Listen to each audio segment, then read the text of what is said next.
Hey guys, what's up? I am Papi Padilla. If you've seen a few of my videos and you keep coming back for more, you should consider subscribing and hitting the notifications tab. Alright, back to business. Every 2 weeks we do a rare crate opening, and that's to ensure that we get the Prestige Cup car for that particular season. And we get duplicates upon duplicates upon duplicates.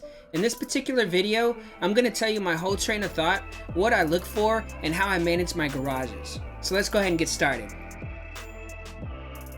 So in the first garage, there's a couple of things I want you to look at. The only thing that we're going to be looking at here is, to make this process so much easier, you want to take all of your same like cars. For example, I got all of my GTIs, Golf GTIs, put them in one garage.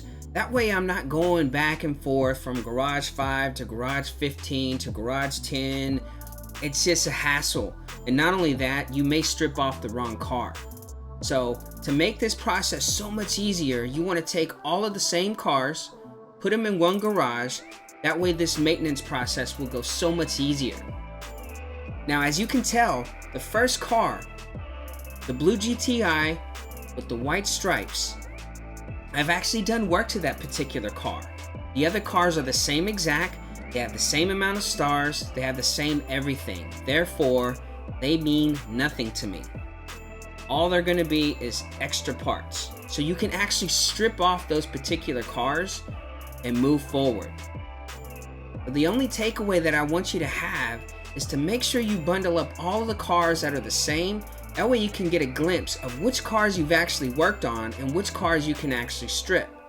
Now, I know all this is standard information, but there's a couple of things that I want you to look at here in the next few garages. Let's move on. Second garage. This is where some of my GTRs live. Now I want you to take a look in the far right. That's KJ's GTR. Right beneath that is a replica that I pulled from a rare crate. In the middle category, you see a GTR that you can actually buy with in-game cash. Directly beneath that, you see a car that I pulled on a rare crate.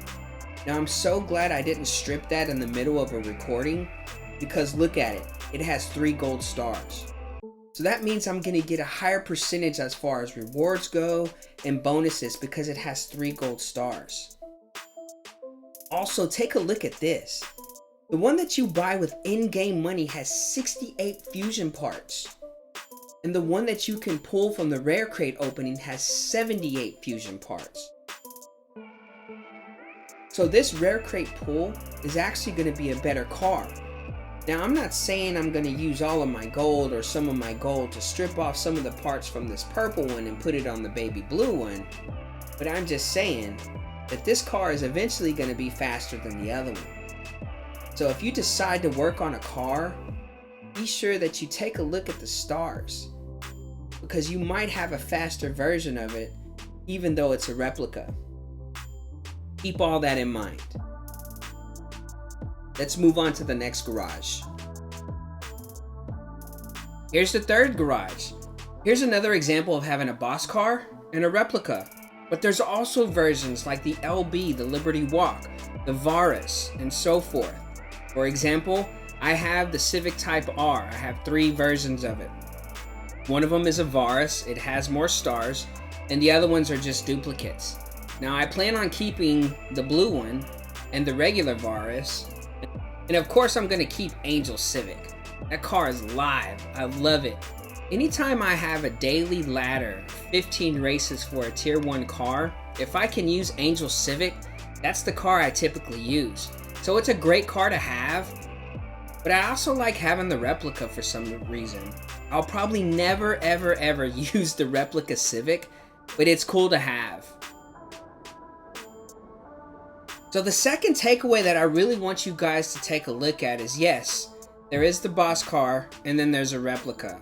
You want to keep one of the replicas, that's completely fine. That's the way I like to do it. But if you want to strip off the other cars, that's completely fine too.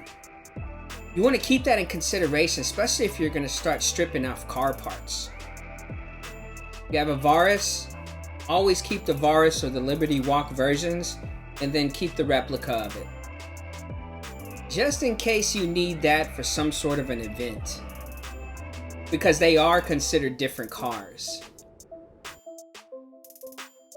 You know, they say the next best thing to hands-on training is repetition.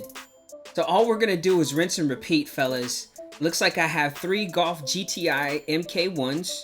I have a blue one, I have an orange one, I have a red one. Looks like I have the Veloster Turbo R Spec.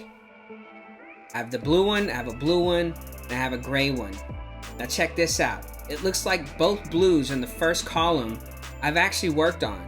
So I'm gonna keep those.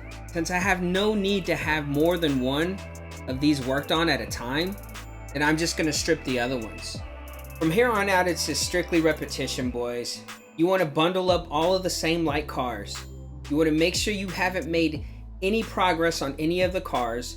You wanna check for versions like stars, fusion parts to see which ones are better. And this last one is a preference. If you have the boss car version, if you want the boss car and a replica, that's completely preference, but you'll be good with just keeping the boss cars. But most of the boss cars after tier 3, they're not all that great. So if you miss out on a few boss cars, no worries, man, because they're not all that good anyway.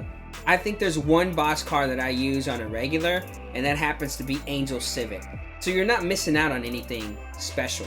Alright boys, there you have it. That is how I manage all of my garages and all of my cars. I know that whenever I'm doing the rare crate openings, I typically keep every single car. This is so I can make sure I'm not stripping off the wrong one or one that has too many stars, because then you're shooting yourself in the foot, so to speak. But that's how I do it, man. If there's anything about this video that you like, feel free to smash that like button, and you should consider subscribing, especially if you like the content and you keep coming back for more, or if this video helped you out. I appreciate all the recent subscribers. I appreciate you watching, and I'll catch you in the next video.